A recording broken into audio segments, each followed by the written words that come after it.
તો મિત્રો આપણે ફરી પહોંચી ગયા છીએ નવો વિડીયો લઈને. તો આજે તમને મુલાકાત કરીશું પાંચાળ ધરતીનું યાત્રાધામ નવા સુરત દેવળ મંદિર. તો ચાલો વિડીયોને કંઈ પણ સ્કીપ ન કરતા અને બન્યા રહેજો મારા વિડીયોના અંત સુધી. તો ચાલો તમને મંદિરની મુલાકાત કરાવું. મિત્રો હવે આપણે ફાઇનલી પહોંચી ગયા છીએ સુરત દેવળ ધામ.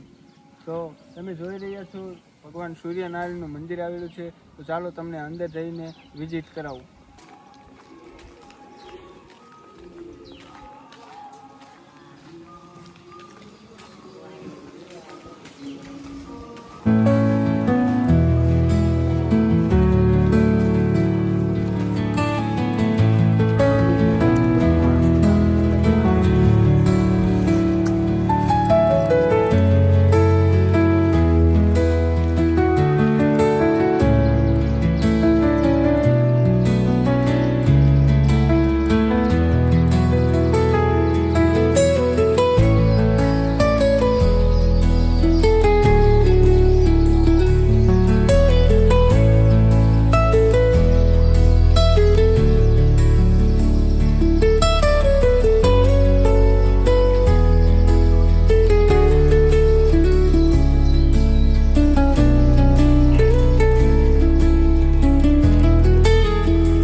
ફેમિલી સાથે આવો છો તો તમે જોઈ શકો છો આ મસ્ત બેકગ્રાઉન્ડ આપેલું છે અને મોટી જગ્યા આવેલી છે.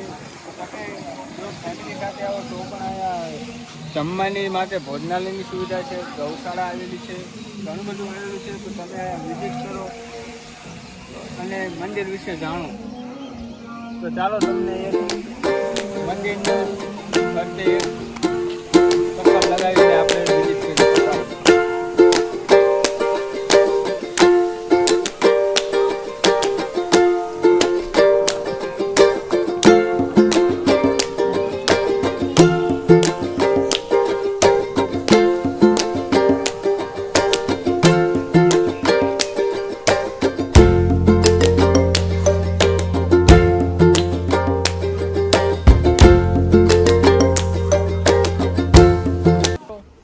તમે અહીંયા આવો છો તો મંદિરની એક્ઝેક્ટ પાછળ બાળકોને રમે એવી જગ્યા છે.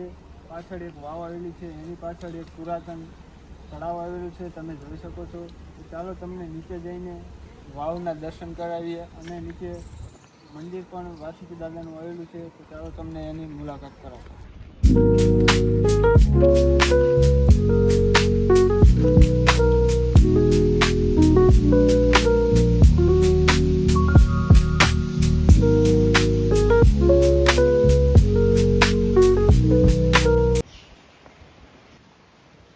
મિત્રો વાવના દર્શન કર્યા બાદ વાવને વિઝિટ કર્યા બાદ વાવની પાછળ વાસુકી દાદાનું મંદિર અને એની પાછળ એક તળાવ આવેલું છે.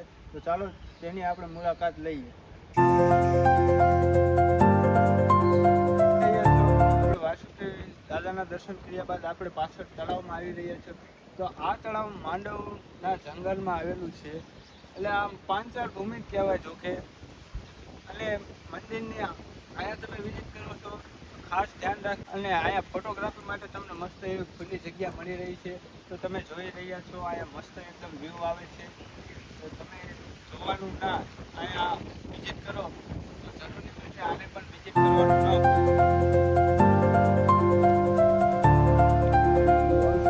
તો તમે પાછળ મારી પાસે જોઈ રહ્યા છો આ મંદિરે આવો છો તો સરસ મજાની ભોજનાલય પણ આવેલી છે. તો તમે જરૂરની માટે આ મંદિર આ સુરત દેવળ ધામની મુલાકાત કરવાનું ન ભૂલતા. જો મસ્ત છે, તમે બેકગ્રાઉન્ડ વ્યૂ જોઈ શકો છો, કેટલો સુંદર અને મસ્ત છે. તો તમે આ જોવા માટે જરૂર મુલાકાત કરજો નવા સુરત દેવળ ધામ.